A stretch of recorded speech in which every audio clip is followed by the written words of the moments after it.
Welcome to America's national forests and all their great diversity.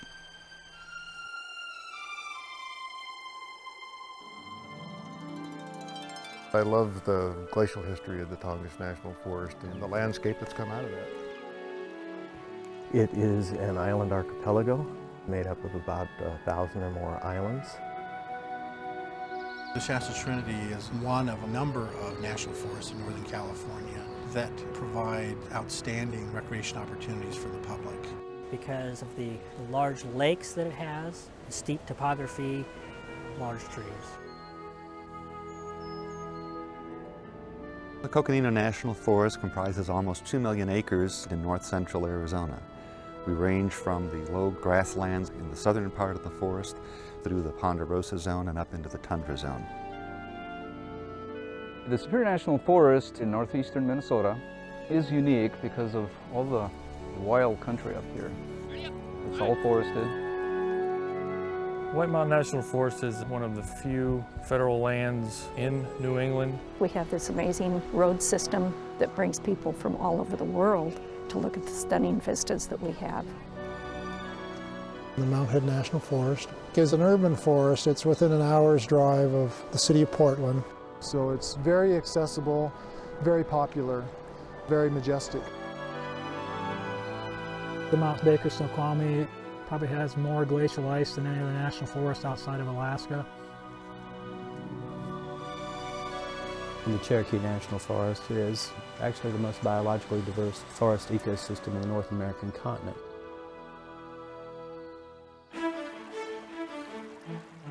These are just samples of the national forests and national grasslands in this country that make up our national forest system.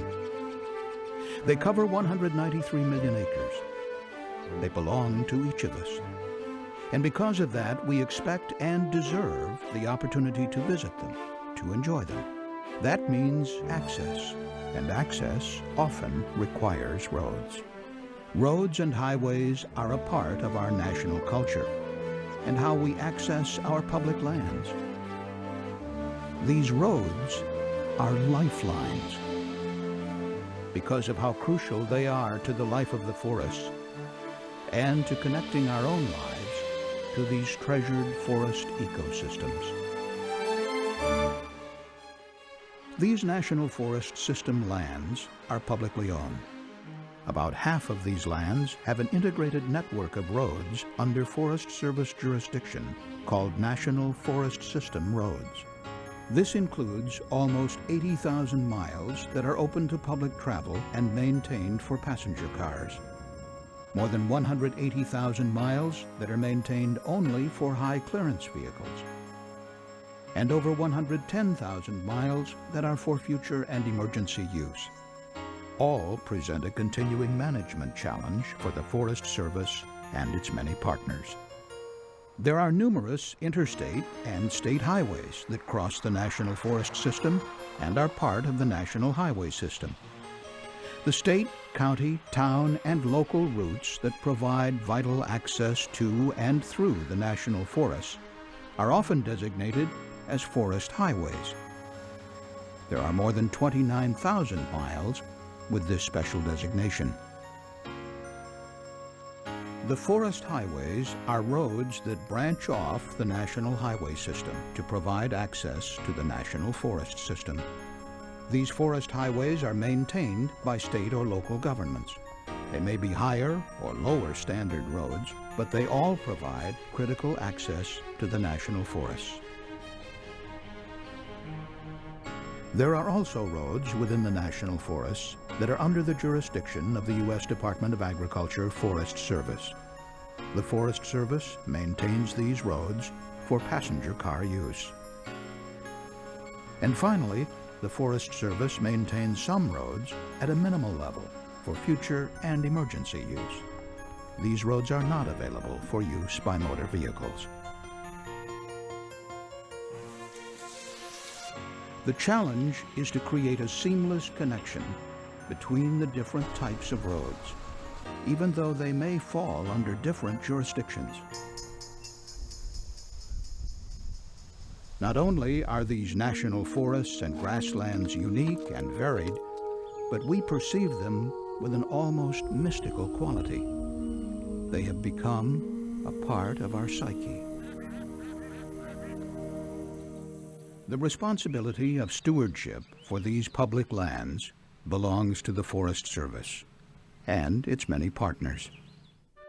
The Forest Service was established by Congress in 1905 to protect the national forests and provide quality water and timber for the benefit of the nation. In 1911, Congress passed the Weeks Act, which authorized the government to purchase lands to be managed as national forests. The initial purpose was to protect waterways and watersheds in the eastern part of the country. When the Weeks Act passed, more than 80% of New Hampshire was deforested, and now more than 80% of the landscape is forested once again. The Forest Service's responsibility for these lands has continued to evolve as times have changed. That stewardship is based more on the mission of caring for these forests, habitats, and wetlands than it is about roads. And yet the Forest Service also has a responsibility to the public, which expects the access that allows us all to enjoy the forests. It is a complex balancing act. The roads that go to and through our national forests and grasslands are more than just physical connections between our people and their lands. They are lifelines. They also connect us with our heritage and even with our future. The routes that people are traveling today are travels through time, because those same locations have been the travel ways for people going all the way back into the prehistoric period. The Unicoi Turnpike was one area that developed as a main connector between the Cherokee villages in prehistory, and then historically developed into a trade route. When you walk along that route, you are literally walking in the very footsteps of all those who went before you. What came with the 20th century was massive commercial logging, and then the Great Depression.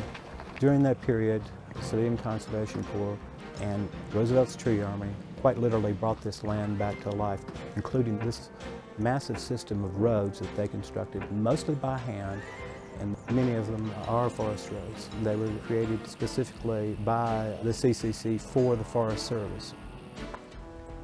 Many travel routes in the American West began with the trading and social activities of native tribes. Later, they expanded through logging and industrial use, well before the lands became national forests.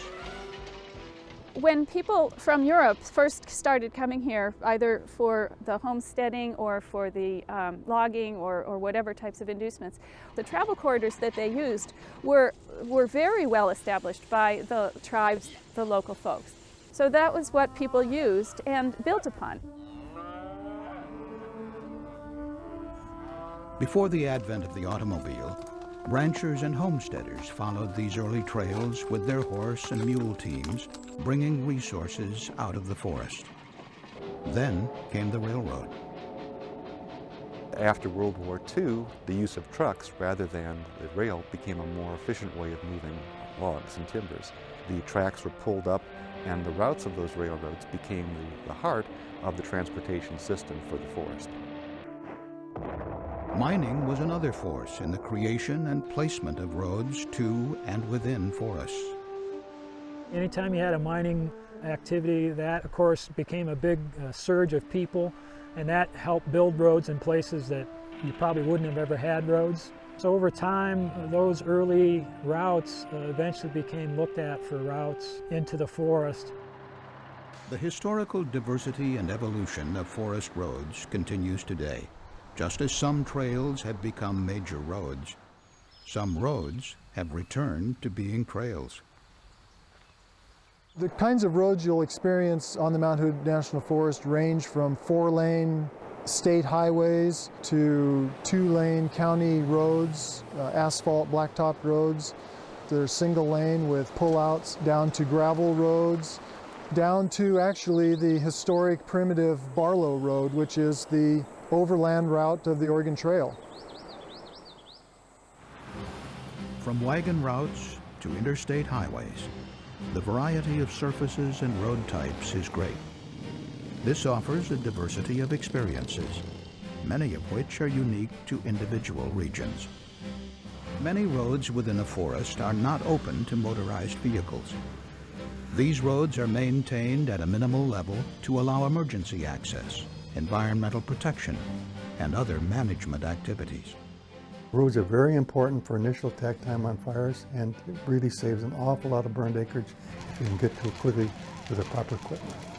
And roads are extremely necessary for timber management as well as all the other activities that go on in the National Forest, range management, and then for maintaining the forest health. While not open to vehicles, these roads are often enjoyed by hikers, equestrians, and bikers. Cooperation is crucial when it comes to managing varied and complex forest road systems.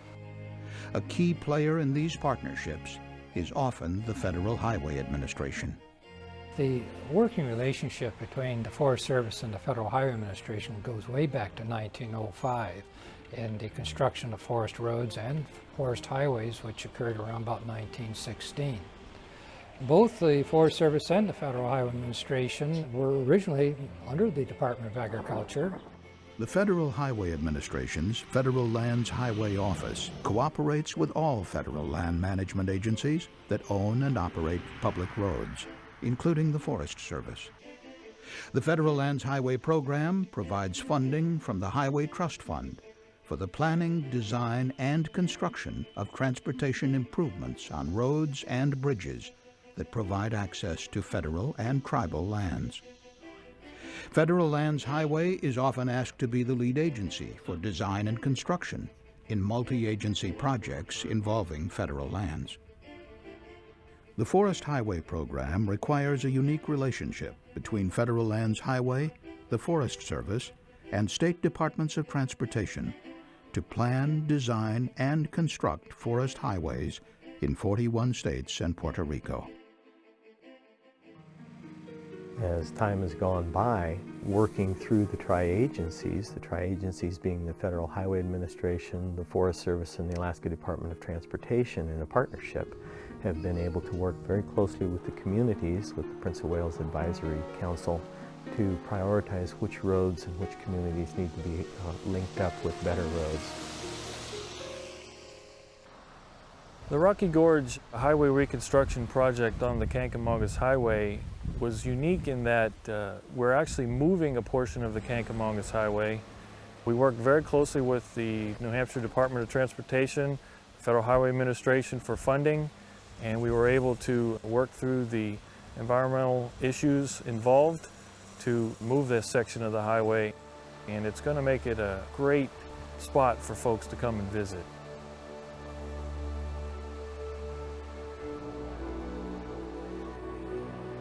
The National Forest Scenic Byways program recognizes highways that are outstanding examples of our nation's beauty, history, culture, and recreational experience. There are over 9,000 miles of these byways designated by the Chief of the Forest Service.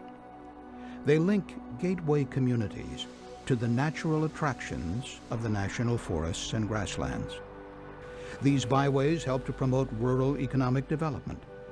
Many of these byways have also become recognized by the Secretary of Transportation as National Scenic Byways or All-American Roads.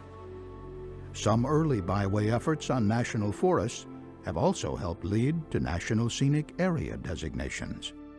The National Scenic Area Act is a unique act in itself, as it designated about 80 miles of the Columbia River on both sides of the river, Oregon and Washington, and created this unique land management unit. And it has two purposes. One is to protect and enhance the scenic, cultural, and natural resources. And then the second purpose is to promote economic growth. The diversity of forest roads offers a multitude of driving and recreational experiences. But that diversity also poses challenges for the maintenance of those roads. A lot of people think that roads last forever. Any road that's used or not used will start to show effects. So we actually have a road crew on this forest that maintains those roads. Care and maintenance of forest roads yields much more than driving pleasure. The roads are often the economic lifeline of many communities in a variety of ways. In the past, economic activity was based on resource extraction, such as timber harvest, mining, and rangeland use. These industries created jobs and brought people and money into local communities, creating places that otherwise would not have existed. Roads made this possible, and new roads were created to increase access. We are definitely the largest private employer that provides a living wage and benefits and health insurance and all that type of stuff. I think we make a big economic impact on an area that has a very low population. There's not that many people here, there's not that many permanent jobs. With the expansion of road networks, other industries began to contribute to local economies. Where logging was once the predominant activity, recreation and tourism are now taking the lead. The National Forest System provides a unique niche that is closely linked to roads. For example, access for open camping, hunting, and fishing. The more than 180,000 miles of National Forest System roads that are maintained for only high-clearance vehicles represent one of the nation's greatest resources for adventure travel, mountain biking, and access to motorized backcountry recreation on designated routes. Many tourism businesses use these for guided touring on our federal lands. Proceeds from these activities help the National Forest contribute to the U.S. gross domestic product. Nearly 60% of total contribution comes from these recreational uses. I operate this little business here, Sled Dog Adventures, where we take people for rides or we take them out and they mush their own team and out into the wilderness, which is mostly the Superior National Forest around here. There's expansive logging roads all over this area, this Arrowhead region, and we can use them. So I mean, that's how the roads are important to me. The highway is what we call our main street. There are a lot of artisans out here, a lot of craftspeople, some nice accommodations. The highway is the main connector between all the communities out here, and it's the main artery that brings tourists out. It's the only way they have to get out here. The Cherahalla Skyway was built to surmount a mountain range, to connect two states, and to bring in tourists. We envision economic development for both sides of the mountain, the two communities such as Robbinsville, North Carolina, and Tellico Plains. And we envisioned a connection between the two communities. We're at the beginning of a wonderful explosion for the economy here, a tourist explosion, and we're grateful for that. It's going to improve the lifestyle of our neighbors. There'll be more employment. It's been said that the tourism dollar turns over 13 times before it leaves the county. A lot of people come out here to see these beautiful red rocks, these cliff dwellings, rock art, and to come out to beautiful Arizona to the red rocks and the blue sky and the sunshine. These grow very slowly. Our outfitter guide community helps us in many ways through interpretation to the visiting public. They help us maintain trails, maintain roads. They provide approximately $20 million a year in gross income to the Sedona area. Well, tourism in New Hampshire is our #1 industry. It contributes $3.5 billion in gross revenues every year. It's the #2 tax producer for state government, and this is a state that has no sales or income tax, so it depends really on the tourist business. There are about 8 million people that visit the White Mountains during the course of the year. We have people coming for backcountry experiences. We have people coming to drive the highways for front country experiences. We have beautiful fall foliage and rushing streams. There's a little bit of everything for everybody. I think the glorious and unexpected thing about this hotel is to come around the corner and be surrounded by all this glorious national forest. It is absolutely vital that we have the interstate system to get people very close to us, and then the secondary roads with the scenic byways through here so that they can have easy access without any problem traveling to see what is glorious. Forest roads are not only important to the economy by improving access, they are equally vital, even taken for granted, as conduits that allow local residents and business people to go about their daily business. The Kancamagus Highway is a heavily used scenic byway, but it's also unique because it handles a lot of commuter traffic as well.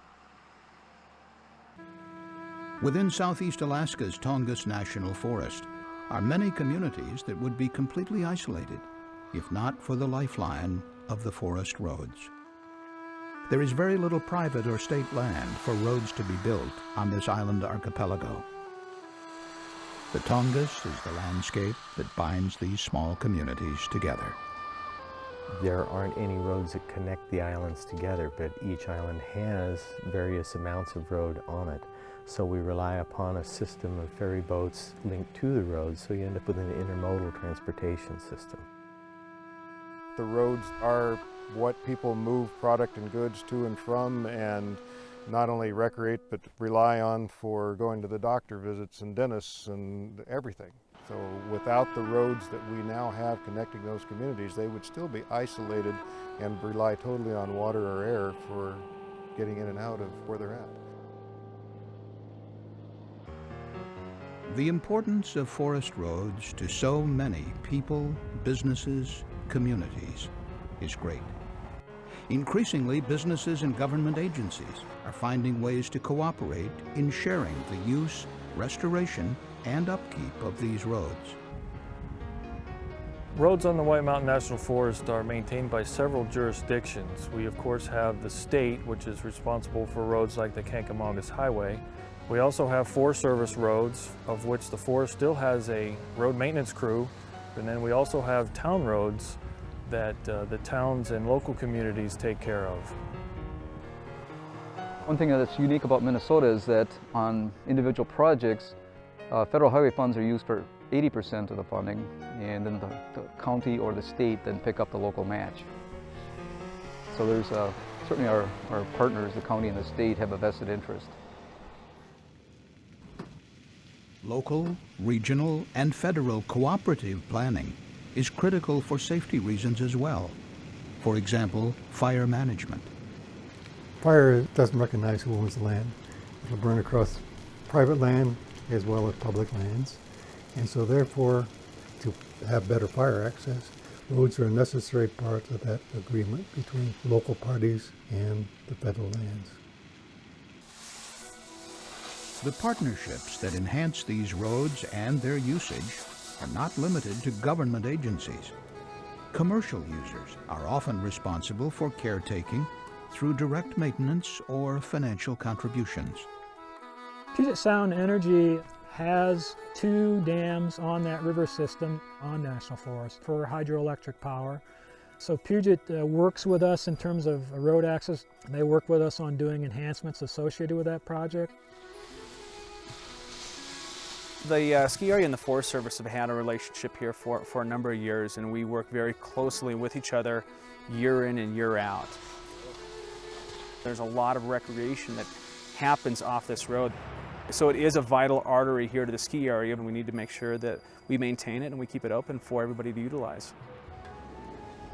Pink Jeep Tours provides guided tours on Forest Service lands. We foster that relationship by stewardship, road work, and helping the forest as much as we can to make sure that not only that we can continue to provide our tours, but also to make sure the landscape is not changed from our use. Roads are conduits for people across the land. Building and maintaining roads while ensuring that they lie lightly on the land is a complicated balancing act between transportation effectiveness, human safety, and environmental care. This balancing act is commonly referred to as context sensitivity. The Forest Service is uniquely situated in terms of having engineers, fishery biologists, wildlife biologists, and hydrologists working together to be able to design road features that will actually meet the needs of maintaining the road system infrastructure and also minimizing the impacts to the aquatic systems. So oftentimes one of the first things we'll do is evaluate what the problem is and what resource that we're trying to protect, and then design ways to make that happen. National forests have always been significant watersheds. Most of America's fresh water supply flows from national forest lands. These are huge sponges for the North American continent, absorbing the water and providing a steady water source for the American population. One of the biggest jobs of the Forest Service is to help provide clean water so water can come out of the mountains and come down and flow out to the sea. The Bull Run watershed, that's a key watershed for the city of Portland. It's probably one of the last unfiltered water sources that you'll find for a major city, and we've worked with the city of Portland taking care of and preserving the resource that's there. The health of these watersheds is critical, not only to the health of forests, but to the health of those living downstream. Fish and other aquatic life need to move within streams. Because roads and culverts can impede that passage, accommodations are a key part of the process. Some of that work involves taking roads out, closing roads, and putting in fish passage structures, which could be bridges or open bottom culverts, that type of thing. So we're working on, in the next 10 years, to try to get most of our road system where they're fish friendly. An ecosystem rather than a specific environment or habitat tends to imply the interconnectedness of a variety of physical and biological features that are found in nature. Fisheries, wildlife, they rely upon the physical habitat, the soils, the air, the water. Because of this, roads have significant impact on wildlife populations. Roads bring in human activity and its disruptions. They cut through lines of migration and foraging, creating disconnects in the natural habitats.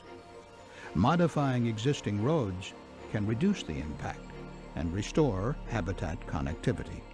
The Mount Baker-Snoqualmie National Forest is key wildlife habitat. We have some 8 species that are listed on threatened and endangered species list, and it's that habitat that's absolutely critical to the forest. And closing roads and minimizing the amount of people accessing some areas is important to that wildlife. Along with protecting the environment, the Forest Service and its partners manage roads so they protect the people who use them. The goal of these partnerships is to make a safely linked and uniform system, not a disjointed collection of roads that just happen to cross. The whole idea is to try to create a seamless transportation network that the traveling public doesn't realize they're going from a state road to a forest road to a town road and back to a forest road, and it makes it quite unique. Our forests are a national treasure that we all share and own together. Accessing them is a part of our heritage, our culture, our economy. Maintaining that access involves constantly changing demands and challenges. For the USDA Forest Service and its partners, it is a stewardship to be taken seriously.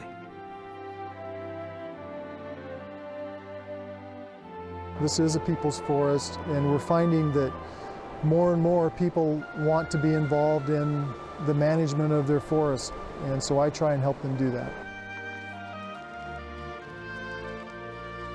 The Forest Service maintains a vast road system, and it's a real challenge under the best of conditions to keep the road system good for health and safety. The other thing to keep in mind is that the roads are located in some of the tougher terrains you'll ever find. One of the biggest challenges we have is how to maintain the roads we have so that we can get the public up to the forest that they want to visit.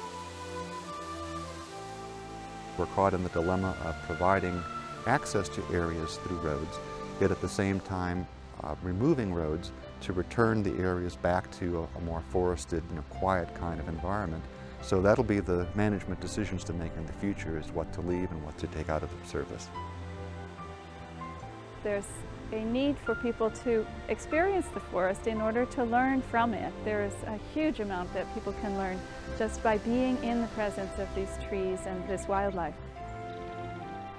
Roads change things, but in a lot of respects they're also an embodiment of how humans have used this landscape. So they are going to be the connection between the land and people in the future, and I think people aren't going to care about their forests if they can't have access to it. People come here for the beautiful outdoor experience that they can get. They come because they want to get away from the rush of their daily life and look for some solitude. They want to come and hear the birds chirp. They want to hear the rivers. They want to look at the trees, just to find a beautiful place to get away from it all.